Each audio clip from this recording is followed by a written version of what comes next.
Hello, everyone. Hi, Alexandre. Hi, Paulo. Hi, everyone. Thanks So, for this invitation. well, it's great to have Alexander. We were saying a free spirit which is a relatively rare qualities this day. You are in Brazil, so it's not too early. No, perfect time. And actually, for a EAVI launch is the right time because it's midday. You are right. You are right. We have created this metaphor of media food, which is something that we eat with our senses, is not with our mouth, but looking at news, hearing sounds, and that could be good or could be bad for our health. So thank you for reminding us. Is this campaign, and people would have information on our website if they wish so. So, Alexander, you are a journalist and an educator. So you have when we talk about media education, you have both sides, isn't it? So you understand the media, but you are also an educator. Which side are you more proud of? Yeah, I think I'm more proud of my father's side, but not only this. But between those two, I think the educator, because Paulo, I started as a journalist like 25 years ago. But when I was only, it was just a few years I worked only as a journalist. Like a few years after I graduate, I start work with education. So I feel myself more an educator than a journalist or a broadcaster. Like last years, I started again to work as a journalist, as a broadcaster, as one of the topics that we are talking here. But I feel myself more an educator that use media as a language to educate. But it is clear that you understand both of two words. In many researchers, you are also a researcher on artificial intelligence and education at the university in Pontifical Catholic University in Brazil. Have more difficulties like those that because they are very much in their educational bubble only, we will talk about this a bit later. And on your media side, you also host a TV show. You are more than a YouTuber. You have already gone to the upper level. Nowadays, I don't know if it's more or less because YouTubers now are more powerful than the television itself. But actually, what I do, Paulo, is try to take media literacy to all means and to all places or spaces, can be physical or digital, that I can occupy and bring my message, So at the same time, I host this TV show, which it's an open TV, cable TV in Brazil. It's part of the main group, communication group in Brazil called Globo. It's Channel Futura, but it's guided to educators. But at the same time, I have a channel in YouTube called Media Mundo that I try to be in YouTube to tackle another audience, to try to reach another audience. That's we need very much to reach those audiences that we have. Is difficulties, in fact, in reaching, so to have an impact. And we'll also discuss about this. You mentioned about media literacy. You at UNESCO, because you are also co-chairman of at UNESCO is Media Information Literacy Alliance. You call it MIL, but Yes. it's the same stuff, isn't it? Yeah. The only difference, this alliance was born in 2013 in Nigeria, in Abuja. And I was the only Latin American specialist who was there. So I started at the very beginning. It was called before GAPMIL, and then we changed for UNESCO MIL Alliance. And there was the election, and they voted me for co-chairman for a term.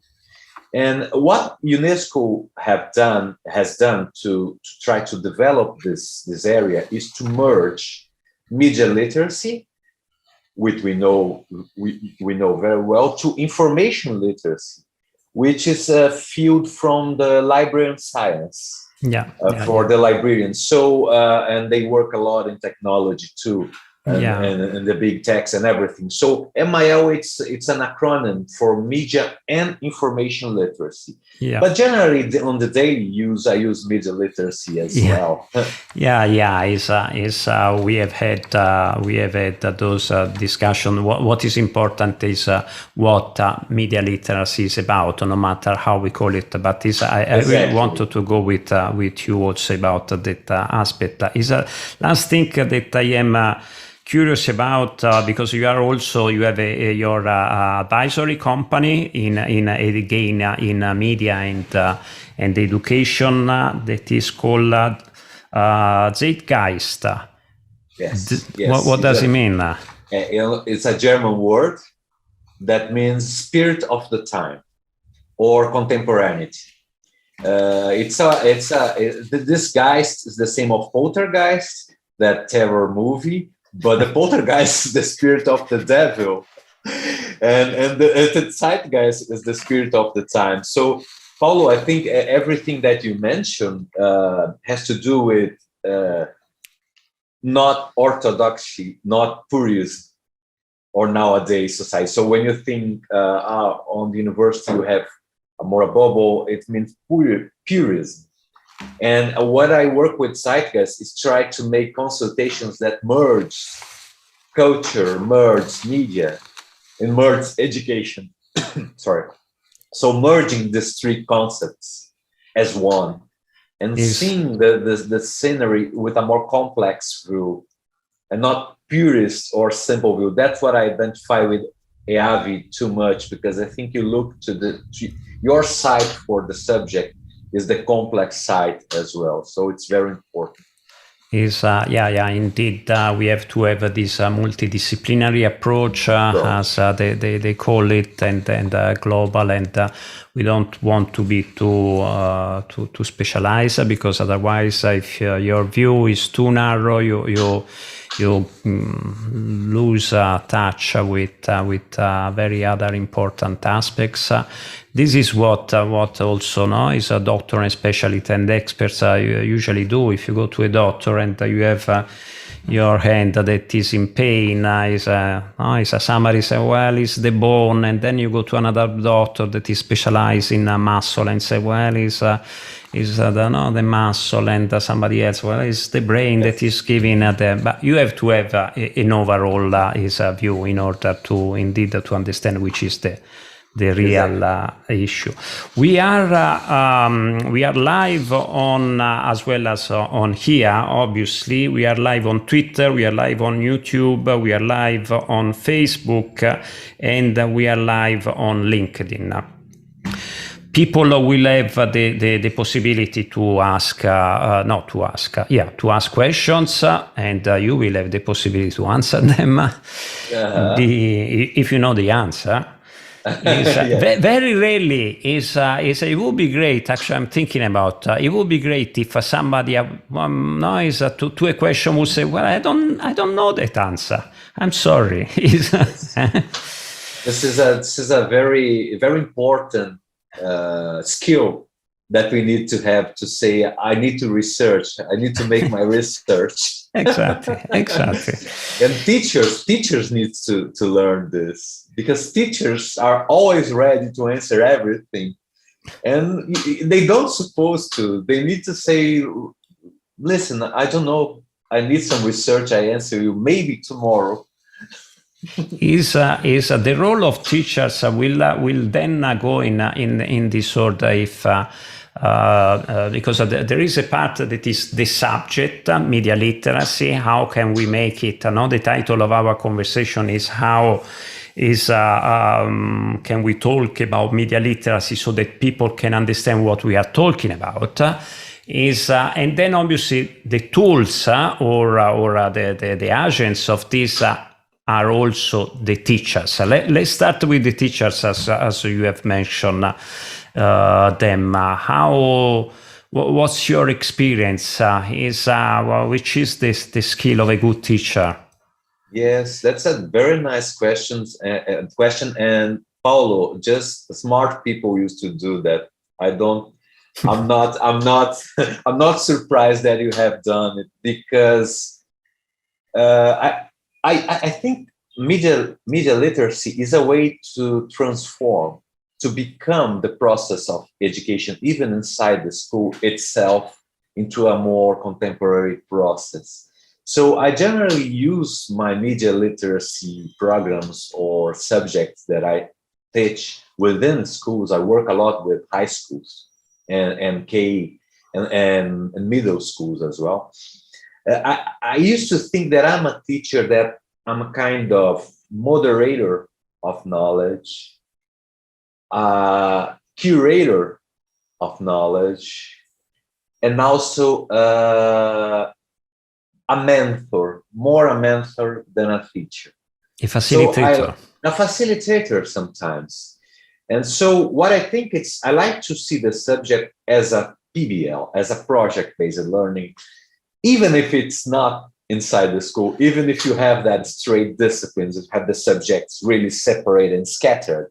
I like to make this movement to transform the subject itself in a multidisciplinary approach, as you mentioned before, and to work as a PBL work, as a project-based learning work. So does it work? Yes, it's tough sometimes, because actually from the last year in Brazil to this year, we have a legislation, we have a law that allows schools, public schools, to make this transformation. But it was before, it was really, this kind of concept was isolated in a very small group of researchers, intellectuals, and teachers. So nowadays, more popular. Oh, you need you are not the person who has the truth. You are not God. And so you need to facilitate, to understand, to open your ears to hear the aims of the students, and upon this their desire, you build up a project with curiosity that involves that media, and then at the end of the process, you have a product where you have something that is tangible, and then you mix up skills development, knowledge, with something that you build up, coding, or even with your hands. And then you had a product at the end. So you mix up during the process. This is what PBL is all about. You mix up and you learn during the process of building up the project. You as well, you learn. Exactly. So this is what I believe in, where I used to work with MIL. I don't have lectures. I select lectures to give in university when they ask me for lectures. But when I'm with the youth, I do not lecture. I used to work in a kind of workshop that we work together, we exchange knowledge, and we build up together the media literacy skills tangible within a product itself that express the student voices, the expressions, their desires. That's what I believe in. It's a hard work, needs a lot of teachers training, as you mentioned, the role of the teacher. So it needs a lot of teachers training, because, for example, in Latin America, the teachers are trained to lecture. to lecture a specific discipline. They don't have PBL within the university, within the teachers. And so we need to update our curriculum. We are doing right now in Brazil University, the teachers curriculum of the university, of the institutes that graduate teachers, to work with media literacy, with media, with the zeitgeist, the spirit of our time, and with PBL, to work with projects. So this is the role I think it's important for teachers. Is somebody on the chat here is mentioning that media literacy has recently become a mandatory subject in Austrian schools, but most teachers are not prepared themselves. Jens, it comes down to particular teachers in each school again and how motivated they are. It's not enough to put names and goals on a paper. Much more important is to do what is written on paper. You had is a very on these lines and in our years we have done a lot of research on media education and in fact a mapping on whether media education was present or not in the curriculum of the 27 EU countries. We were 28, but Boris Johnson has brought and Cameron UK out of the family against the wishes of his young citizens. But the study was done 3 years ago, and maybe it would be necessary to update it. You have such a great is Paulo Freire was from Brazil, no? Is about pedagogy and humanism. He was very much in line with your approach somehow, or the other way around. Yes, for sure. And this alma mater that I have now, the Pontifical Catholic University, is Paulo Freire's alma mater. He lectured there his entire life. But Paulo Freire is among us in Brazil with every person that likes to think about education and thinks about participatory culture. Paulo Freire is there. For example, I was interviewing Mr. Henry Jenkins, I interviewed for the TV, for my program, not my TV show. It was a special that I've done in the International Education Day for the TV, and I interviewed Jenkins last April. The first answer that he gave me was, everything that I've done about participatory culture has to do with Paulo Freire. The first answer Jenkins said. And I said, oh my God, I can't believe, the first, and everybody was waiting what he was supposing to tell his first answer, and he mentioned Paulo Freire. So what I believe is that, back to your question, is that we need to listen and we learn at the same time we teach. So there's no difference between learning and teaching, it's the same process, an exchange process.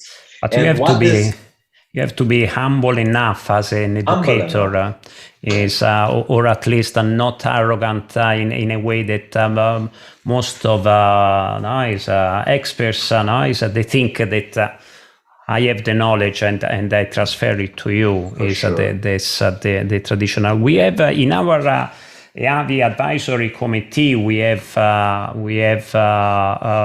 also a Brazilian person that indeed that was and maybe we can put in the chat he has written an article that we have published on our website about Paulo Freire. Marco Antonio Rodriguez, who was an ex-director of UNESCO, by the way. But all this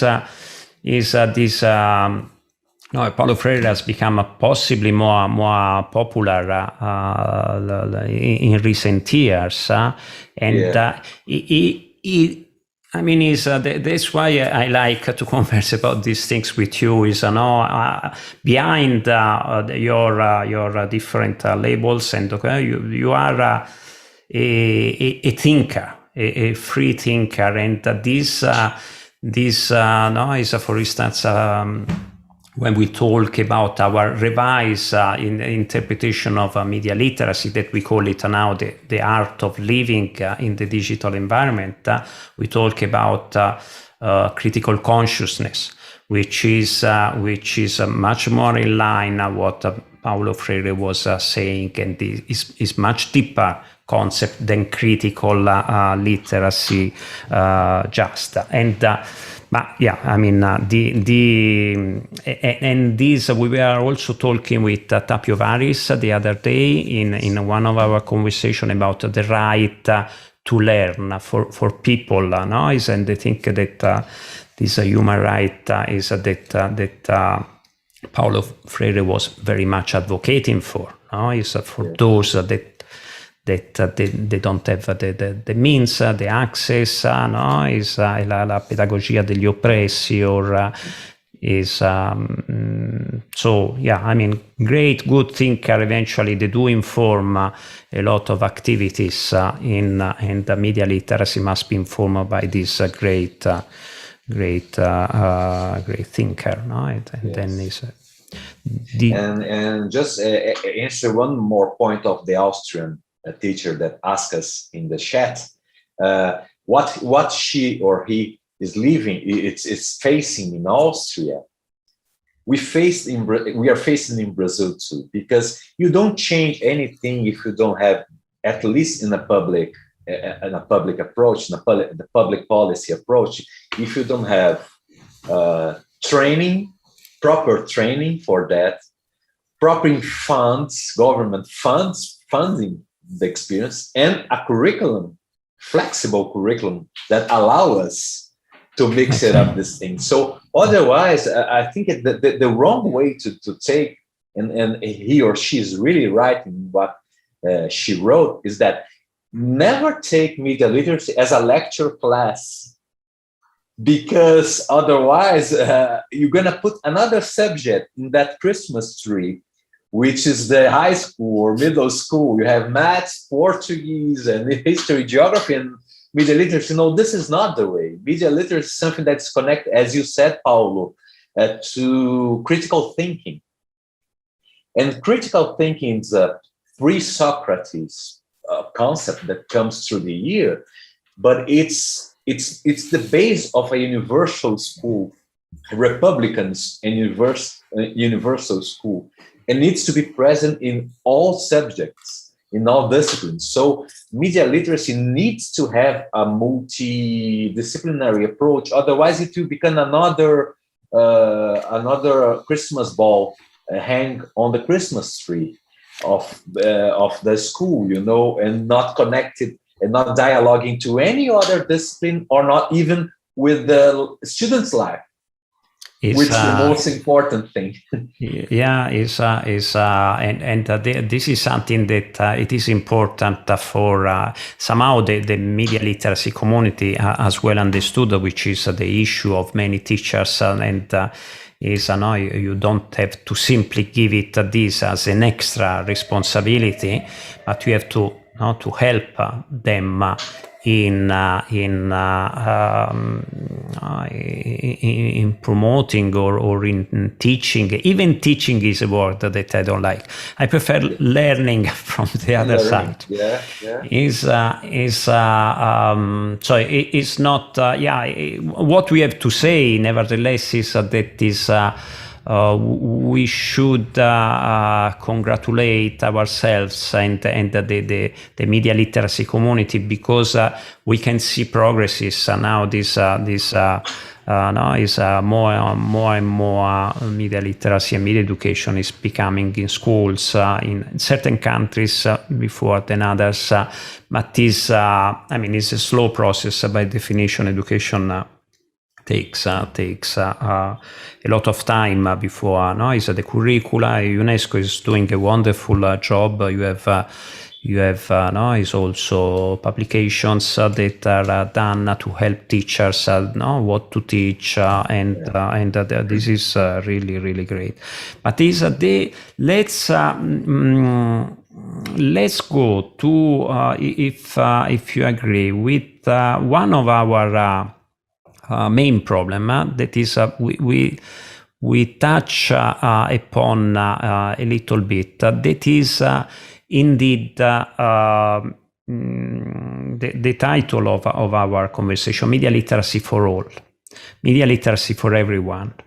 Is we are very much preaching the converted and talking to ourselves, and is not sufficient. How can we have, what's your opinion, people is being exposed to such a subject that people don't even know what it is. I think we can even ask people if they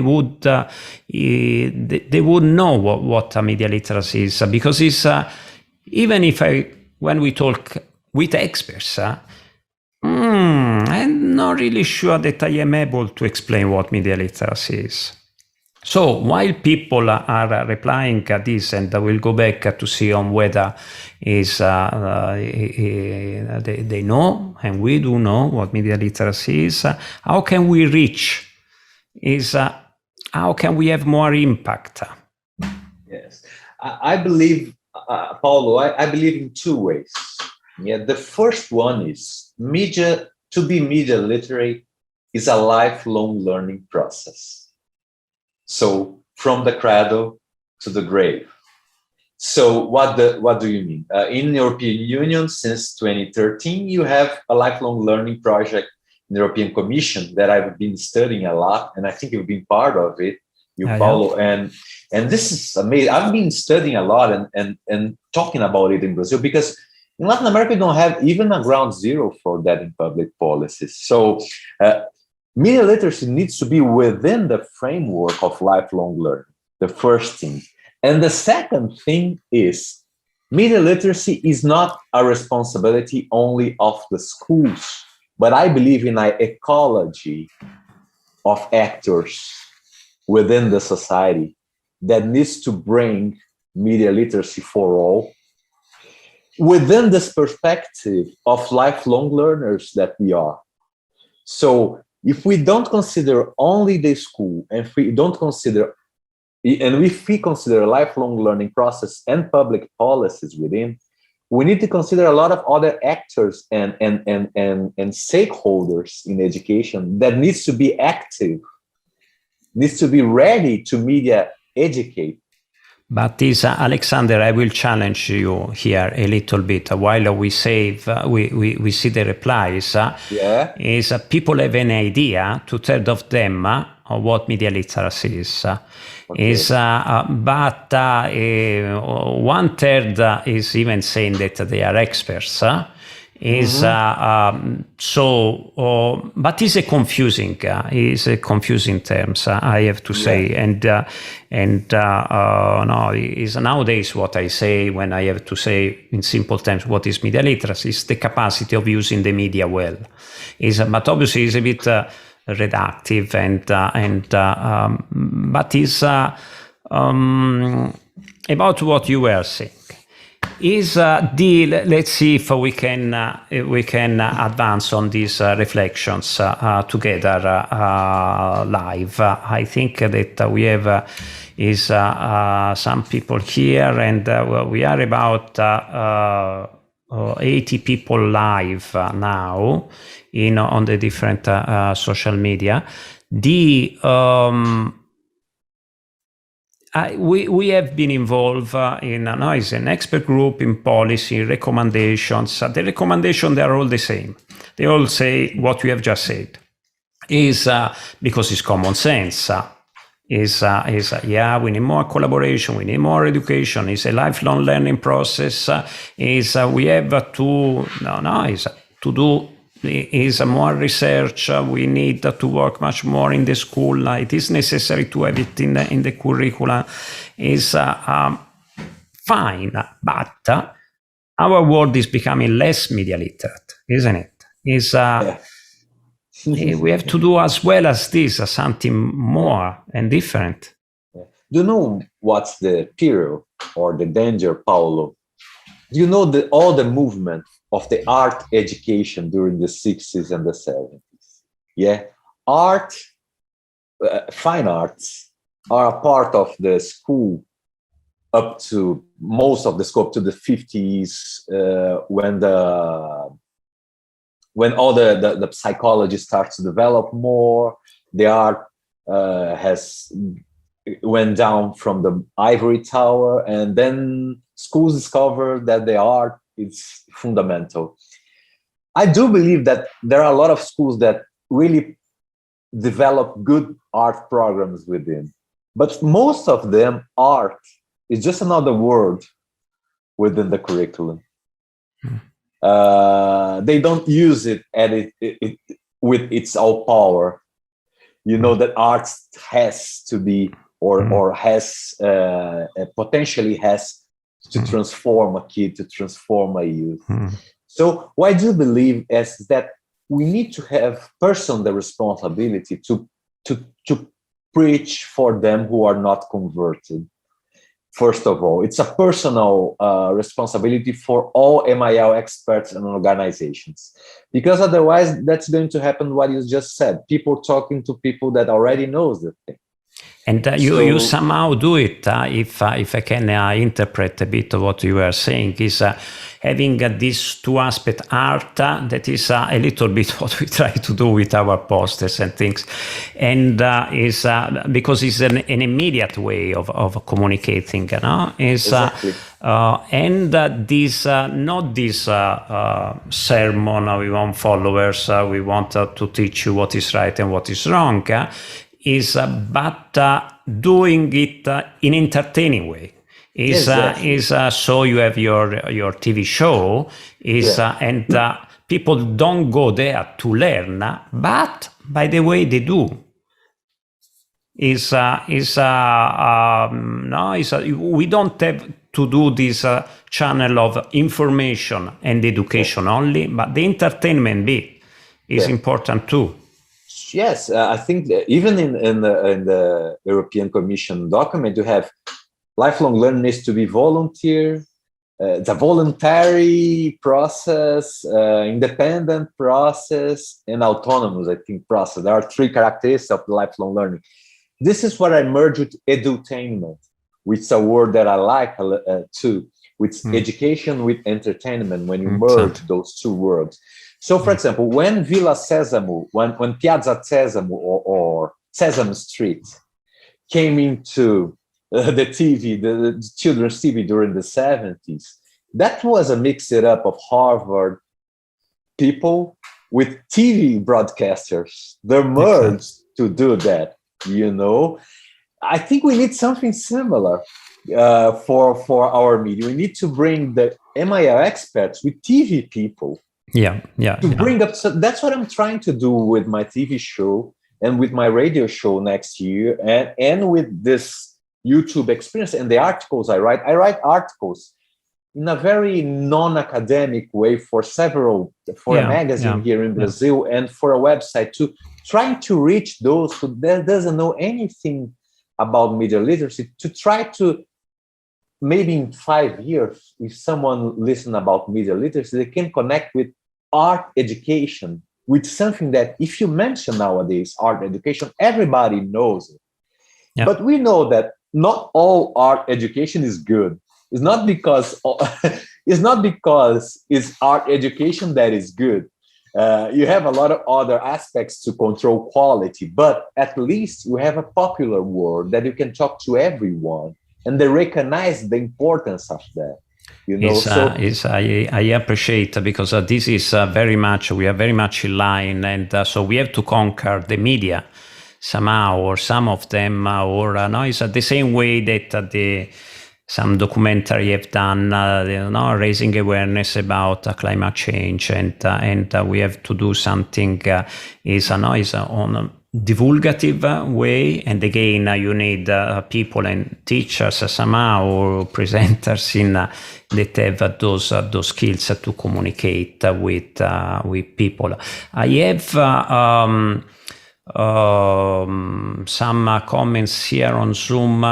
Cristiana Parente is saying about media literacy. In the same way that the technologies advance, social networks change, laws need to be updated. Media literacy must always be studied by all society and be a responsibility of all sectors, media platforms, government, libraries, schools, university, and is distributing role and responsibilities also a subject that is even need some time to be discussed. It cannot be on the responsibility on parents just, but each has to do his part if you want. I will go. We reach one conclusion, Alexandre, that is that we need to reach people in the way that they would like to. That is more, as you call it, edutainment. And therefore we have to do it aligning as a piece of strategy, if you want, for media literacy community with the media. We don't need enemies these days. We need allies. And we can do a lot. I'm sure that and this part is what we are doing here with these conversations. And I'm sure that in 2 years' time we will tell each other of how many good practices in this field we will have. I'm rushing a bit because it's I have questions here and there. Is obviously people can keep asking questions. We have also a second poll that Laura, that is the other EAVI person behind the screen, can put off. Out.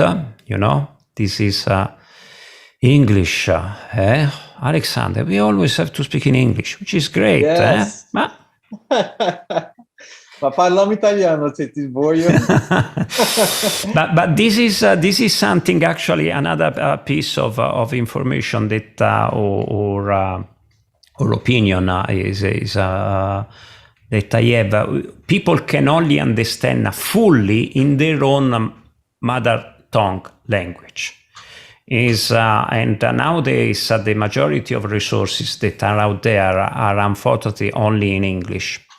So the second poll that are you satisfied with what governments, schools, civil society are doing to promote media literacy in your country? So we say that governments have also a responsibility, but are they doing well? No, they are not. They really could be doing more. That's what people are answering, 65%. They are noticing some progress, another 30%, and the mere 6% say that they are doing a good job. So they should do much, much more. And I get, because I ask you this, you were talking about God before, and as we know, that is not a rational. It always appears, in all conversations. Because I was thinking the following. Tell me what you think. The governments, it seems to me that they don't invest in citizens. They don't invest in their people. They don't the budget of culture and education, they are shrinking. So the same way is. Tell me if you follow me, or if I'm saying something that is completely silly. Probably so. Is not. We shouldn't ask ourselves on whether God exists or not. What I would be interested to know is, does God have faith in me? Does God believe that I am existing? There are actually, I think that Woody Allen was saying something similar in one of his movies. I think, I'm not sure, but this investment in people. Come on, we are the best asset that they have available. Why don't they invest in us? Yes, this is wonderful, Paulo. What I mean is that when you talk about public policies, we need to close a kind of perspective. The perspective, it comes from a law, it comes from God, and we are not ready for that. We will not be comfortable with that. So I don't believe in God. But if my desire to believe in God connects to the God desires to help me, I'm enlightened, you know. And in public policies are the same thing. People need to know on the grassroots, on the bottom top process, that media literacy is important. And then from the top to the bottom, the government needs to create a kind of fertile terroir or a fertile land to connect laws and possibility of laws with teachers and educators' desire. So if you just have one of these parts, maybe you will not even know that God is there, because you need to search for the thing that you don't know what you're looking for. So we need to be aware as a population, popping the bubbles, the importance of to be media literate. And it's not so obvious, but it's another thought that crossed my mind while you were mentioning your reflections. Is in the same way of God or the governments and the teacher, the way they behave, on whether they tell you when you are at school, you are a good boy, you are good. The fact that they tell you that you are good, you do become good. And if they start telling you, well, you are not really good, is not smart, and then you become bad. So it is something that is auto-realizing, and so it's a self-esteem circle that needs to be fed at the same time it happens. Exactly. So is again the responsibility of a good pedagogy, say, not only a school but also from the governments, say, or from God, if you want. Is we can send some guidelines up there to see if but is time to come to the questions from you. I would have had more things to discuss with you, but I give priority to the questions of other people. So, are you ready? You have 30 seconds to answer the following questions. For sure. I'm always ready. Is Renee Hobbs is asking, and we say hello to her. Is why have ministries of education in Europe been reluctant to incorporate media literacy education into mother tongue instruction? I'm glad that she asked the question to you. Ministers of Education are being reluctant in Europe. I've been reluctant to is one of the option to include media literacy was, instead of creating a separate subject, to as we do in Italy, we study literature, Italian, French in French. This could have been a part of why is it not happening? You know, the first instruction, René, nice to meet you too, and Cristiane too, is a very good friend of mine, and Ricardo is here. I'd like to say hello. All to your everyone. Friends are coming over to see. No, René is an inspiration, and Cristiane too, and Ricardo. We have good friends here, and I like to say that when you look to the curriculum here in Brazil, the first space that you have met to work media education back to the 1970 was mother tongue instruction. What we call, there is an area of the curriculum, the Brazilian curriculum, that we call languages. And then that is the most, I can say, is the most easy and attractive entrance for media education or media literacy within the curriculum or within the school world. So since the 70s, 1970, 1960, we start with that. And so what we realized, that what René is telling that here, the concept of text or communication, of literacy itself has blown up with other concepts of multimedia, of audiovisual, of sound, back to the roots of sound podcasts. Self-expression becomes something really that doesn't involve only my physical image, myself, but my image within, mediated by a screen. Mm-hmm. My self-expression now it's something to do with the screen itself. So we communicate using language with all the means and medias that we have. A transmedia experience that Mr. Jenkins used to say, it's a reality. Transmedia experience is not only a book like it was 15 years ago. It's a reality. So I do believe, I don't know why, but I think language and language and mother tongue is the first and easier door open for media education to get into the school. After that, you can blend, you can merge, you can work in PBL format. But it is such an obvious thing that is not so obvious, evidently, that is somewhere we are failing. No? Just to challenge it a little bit more, to reflect, I leave it as an open consideration. Obviously, indeed, education these days is not anymore around the book, is around the screen. And it has been the case for some years now. And indeed, my kids are studying on the same books that I was studying on 40 years ago. So and all these what is it text also René as this concept started to change. I think he has somewhere, but he has not been institutionalized, and it depends on many more things, and that we don't have time to discuss it now, but it's a fascinating concept. Essentially, the question is, if is it so obvious? If everybody should understand it, why is it that it is not happening?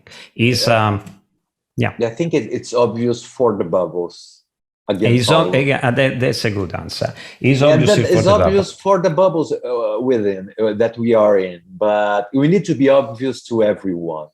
That's why I think this kind of, we need a Sesame Street of media literacy to make it popular. We need to have something that, there's an experience that René knows very well, and that's Barbara McCarthy, that's our friend in common, that works at the museum that used to happen to exist in Washington, D.C., and even before in New York City. That was the Museum of News, the museum. It was a museum that as soon as you get in, you have the whole story of the communications and the news. Was a news literacy museum. This kind of thing, and it's closed by now, I think, again. So this kind of thing that we need to develop to pop the bubbles, Is there are around so many beautiful minds in our broad community, and even is brand new people that could come along. We have to connect. Is to have is a more ambitious strategy in. To use this collective intelligence is for the public good, or for, I was discussing yesterday in a conference in Morocco, is about the fact that we could easily find out that people are quite good. There is a better representation of reality in respect of our people in power, is that have certain characteristics. Is they're a bit shameless and narcissist and a bit sociopathic, some of them, and we were showing the last speech of the great dictator of Charlie Chaplin, when he's saying so these people that should be in the hospital, they are managing the world on our behalf.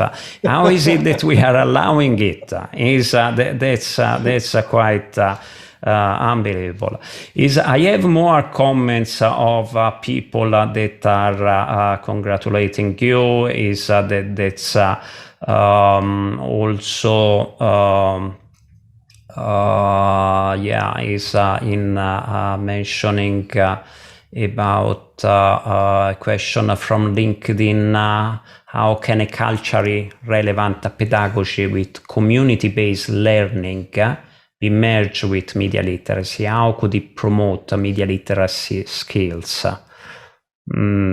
So I think we touch a bit upon is about people do need also some very practical and concrete good practices, we call it, good examples.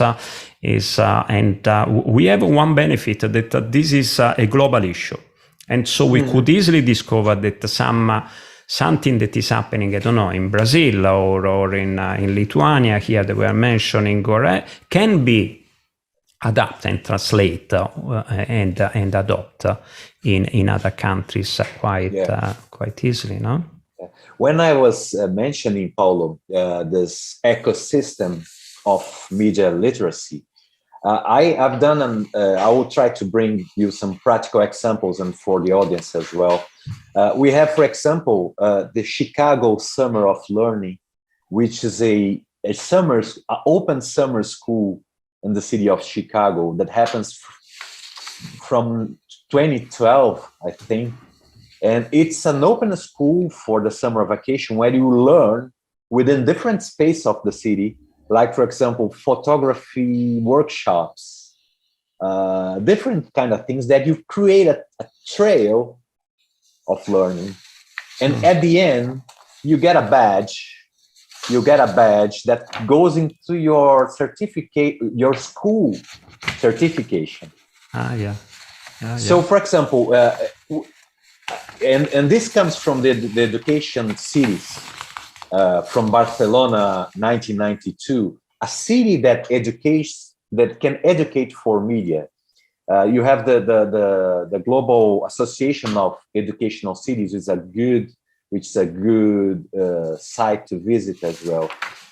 What I mean is the city has a curriculum with theater, with movies, with dialogues, with libraries, with museums, like museum I just mentioned here. So how can we arrange the city curriculum with the school curriculum and create an open curriculum for media literacy? Watching the plays, watching movies, watching series in Netflix, talking to an author within a bookshop or library, participate within a debate on the square, and create a city certification that connects with the city curriculum. And then this is the ecology, what I mean. And with the TV, with the digital curriculum, you have a world thinking about media literacy.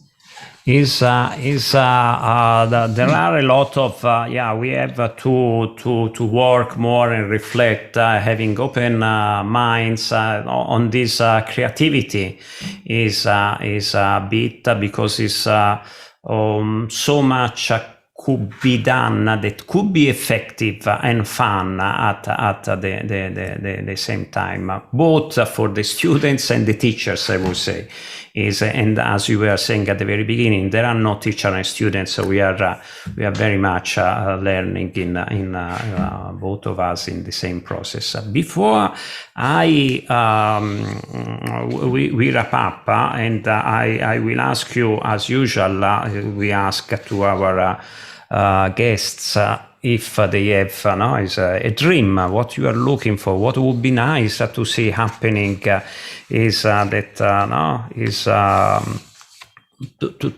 what would you be very pleased to see happening if you could have the power of doing that.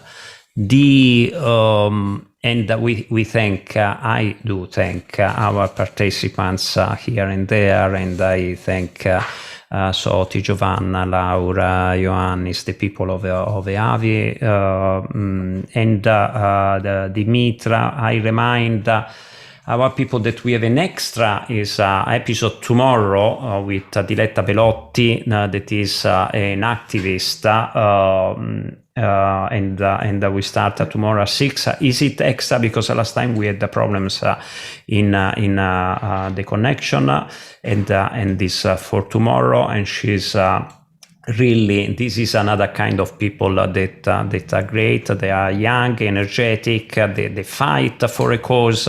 Is not to make their careers is better, but to help others, which means to help ourselves at the same time. And on Thursday again at 6. Christy Drutman from USA, and we'll discuss about activism as well with her. So I think I have, let me see my bullet points, because I always forget something. If you want to register, you go on our website, and I think I've done my bit.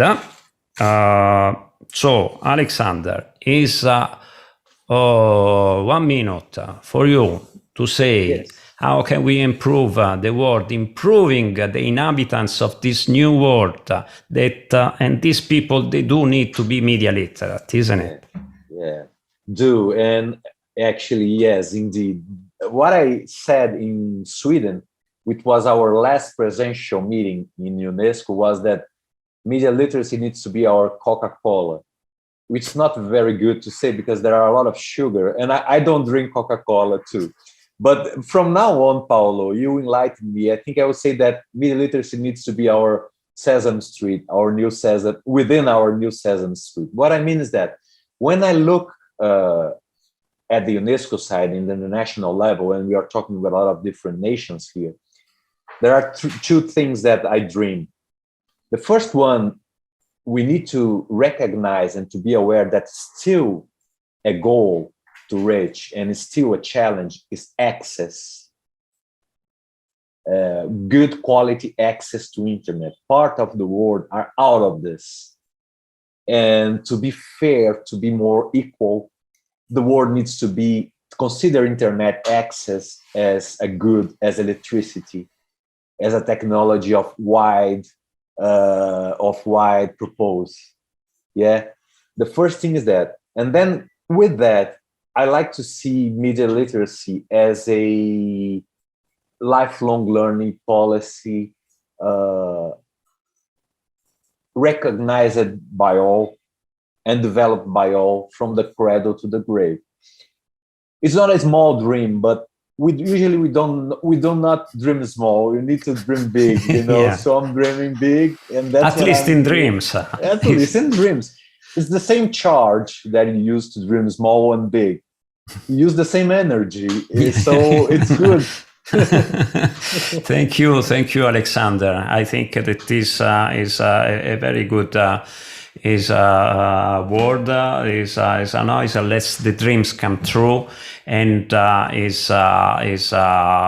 really enjoy our conversation. I have other questions that maybe I will forward to you offline, and I will go back to the people that have asked the questions, and until next time, have a good lunch as far as you are concerned. Thank you again. I'd like to thank Laura, Giovanna, and Sotiria.